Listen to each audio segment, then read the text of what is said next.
And in we go. Spoke too soon. Mobile patrol? Yes. If my mum has a go at me, you just go outside and just kick things. Anything, you know. Just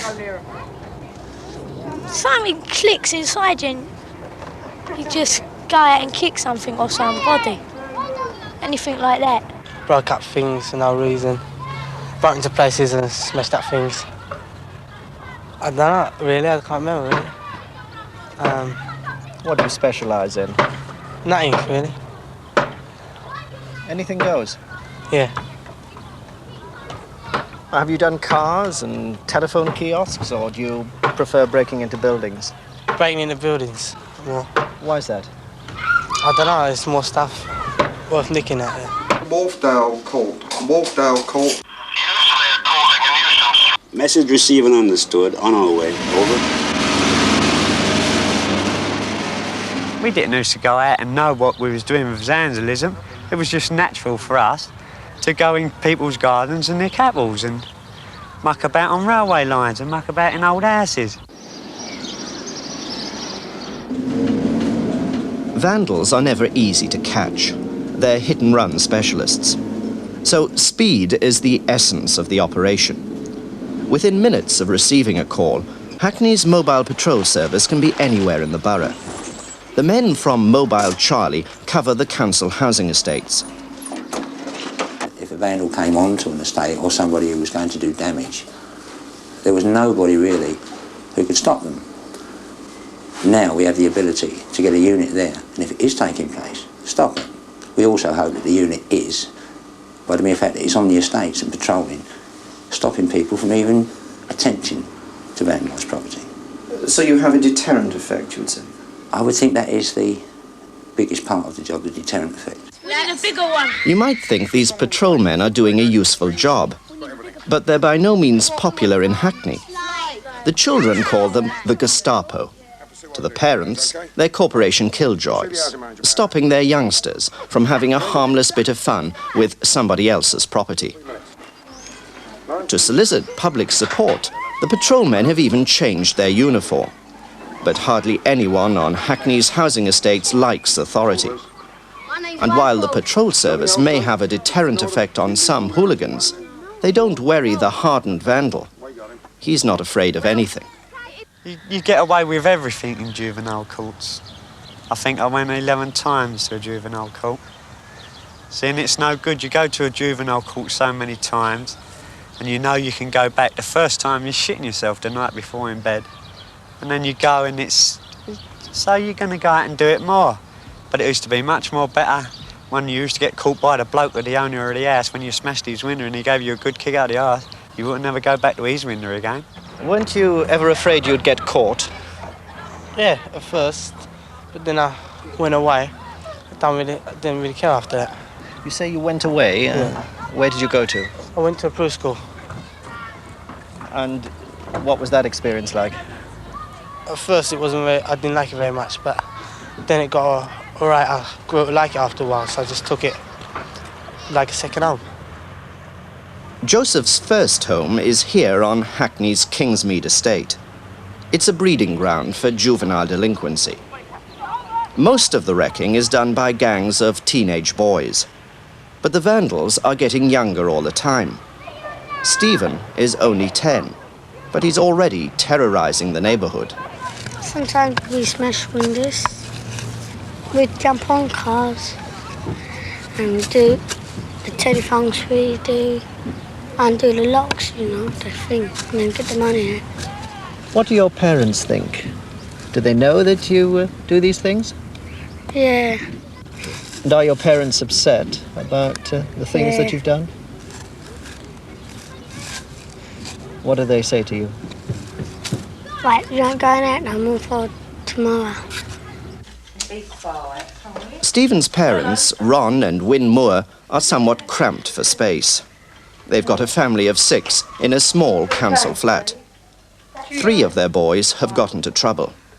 They show little respect for other people's property. Stop making all these out there, right? Come on, give me a treat. Ronnie, stop cheating. They've got quiet. Ron Moore is a security officer at a local toy factory.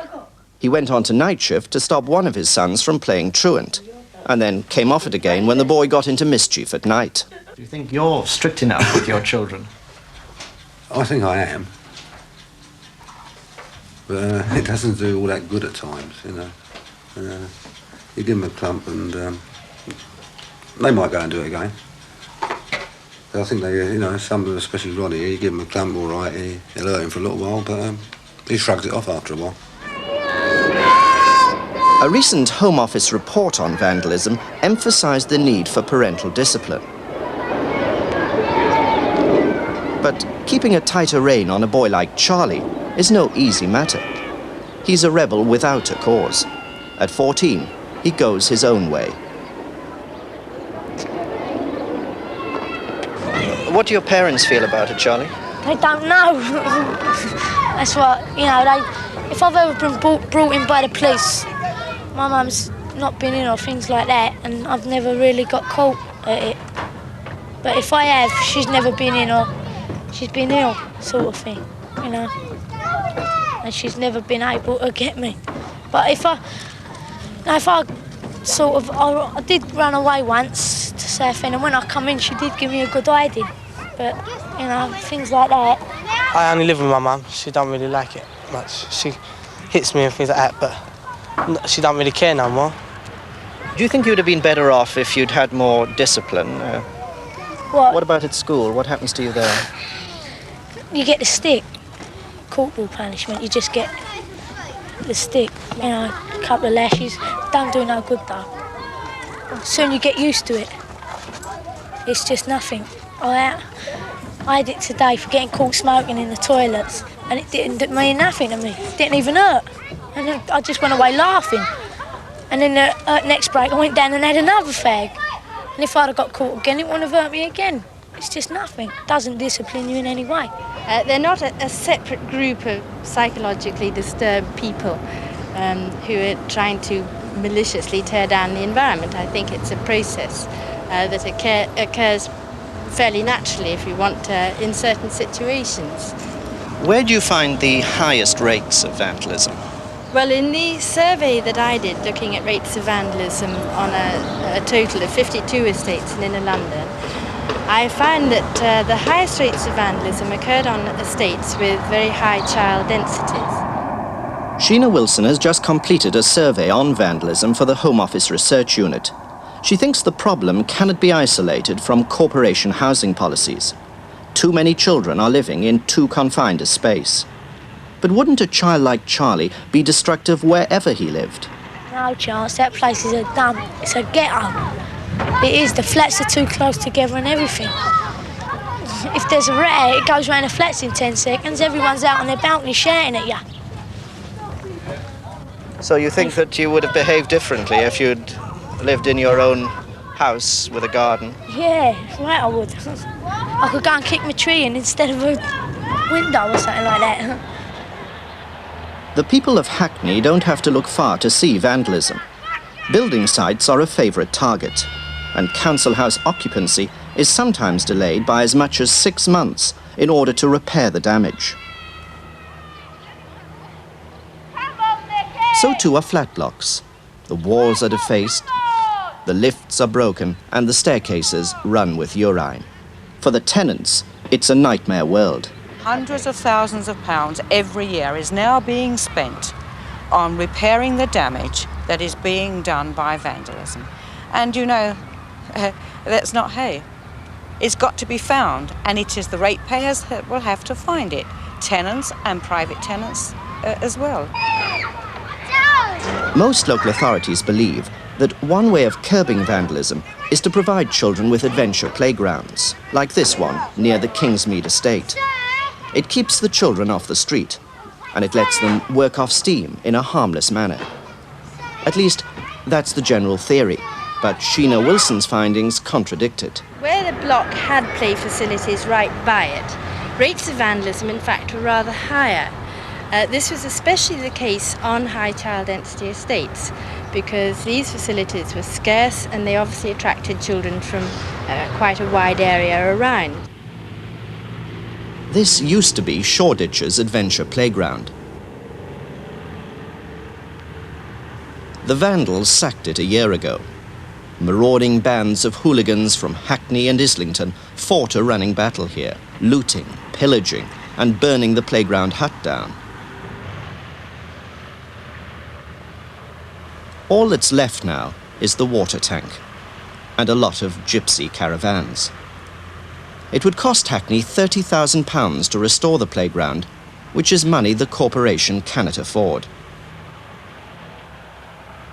This barbaric behaviour has forced Councillor Lillian Carpen to accept the Home Office finding that playgrounds can actually encourage vandalism. Well, to an extent I think they're quite right in this, because the playground would naturally be the place where the children would all congregate, and usually it's in one place, probably under somebody's window. But aren't you wasting a lot of public money by building playgrounds like this one here that ends up by being vandalised? No, I don't think we are. For instance, I mean, last year and the last 2 or 3 years, we've had various summer playgrounds in different parts of the borough.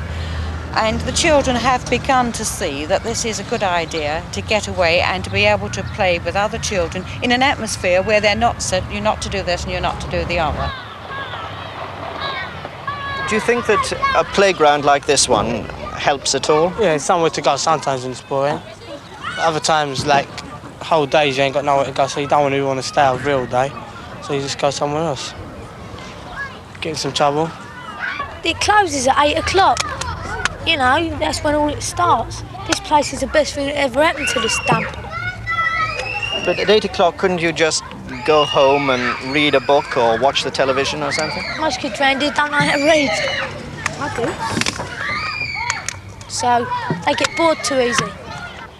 That's when the windows get broken on the council estates. To stop this, Hackney Council are putting the shutters up, and the borough now looks as if it was in a state of siege. We are trying as much as possible to find ways and means that as vandal-proof as we can possibly get. But doesn't this reinforcement of the physical environment create fresh problems? I've seen flat blocks that have been so reinforced that they resemble prisons rather than homes. Now, that can't be the right way, can it?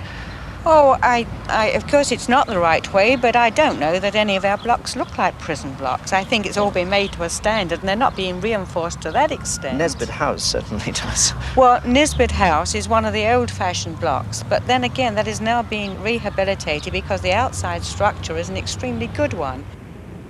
London's local authorities are also experimenting with a specially treated wall.